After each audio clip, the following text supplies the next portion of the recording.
પશ્ચિમ બંગાળમાં ઈડીના દરોડા દરમિયાન મમતા બેનર્જીના હસ્તક્ષેપ મામલે સુપ્રીમ કોર્ટે કહ્યું કે કેન્દ્ર રાજ્ય એકબીજા સામે પોલીસ ફરિયાદ કરશે તો અરાજકતા ફેલાશે। વિગતવાર ચર્ચા કરીએ। નમસ્કાર, આપ જોઈ રહ્યા છો ન્યૂ ભારત ન્યૂઝ અને હું છું આપની સાથે વલ્લરી વ્યાસ। દેશના સંઘીય માળખા અને કાયદાના શાસન માટે સુપ્રીમ કોર્ટે એક અત્યંત મહત્વપૂર્ણ અને કડક ટિપ્પણી કરી છે। પશ્ચિમ બંગાળમાં આઈપેક અને પ્રતિક જૈનના પરિસરો પર ઈડીના દરોડા દરમિયાન મુખ્યમંત્રી મમતા બેનર્જીના હસ્તક્ષેપ મુદ્દે સુપ્રીમ કોર્ટે મમતા બેનર્જીની આકરી ઝાટકણી કાઢી છે। કોર્ટે ચેતવણી આપતા કહ્યું છે કે જો કેન્દ્ર અને રાજ્યની એજન્સીઓ એકબીજા સામે પોલીસ ફરિયાદ કરશે તો દેશમાં અરાજકતા ફેલાઈ જશે।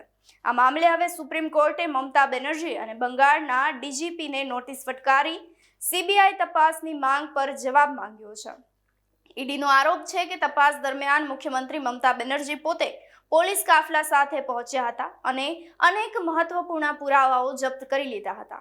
આ ગંભીર બાબતને નોંધ લેતા હવે સુપ્રીમ કોર્ટે સ્પષ્ટ કર્યું છે કે ગુનેગારને કોઈ પણ વિશેષ રાજ્યની એજન્સીઓની છત્રછાયામાં સંરક્ષણ ન મળવું જોઈએ। સુનાવણી દરમિયાન સોલિસિટર જનરલ તુષાર મહેતાએ જણાવ્યું હતું કે તૃણમૂલ કોંગ્રેસ કોર્ટની કાર્યવાહી રોકવા માટે વોટ્સએપ દ્વારા ભીડ એકઠી કરી અને અદાલતને જંતર મંતર બનાવવાનો પ્રયાસ કર્યો હતો। આ વાત પર કોર્ટ પણ આકરો મિજાજ દાખવતા જણાવ્યું હતું અને ન્યાયાધીશે તમામ સીસીટીવી ફૂટેજ સુરક્ષિત રાખવા માટે આદેશ કર્યો છે।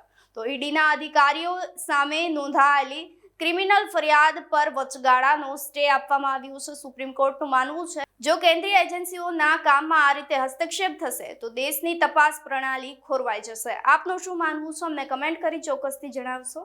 આ સાથે જ અમારી ચેનલ ન્યૂ ભારત ન્યૂઝને લાઇક, શેર, સબસ્ક્રાઇબ કરવાનું ભૂલશો નહીં। નમસ્કાર।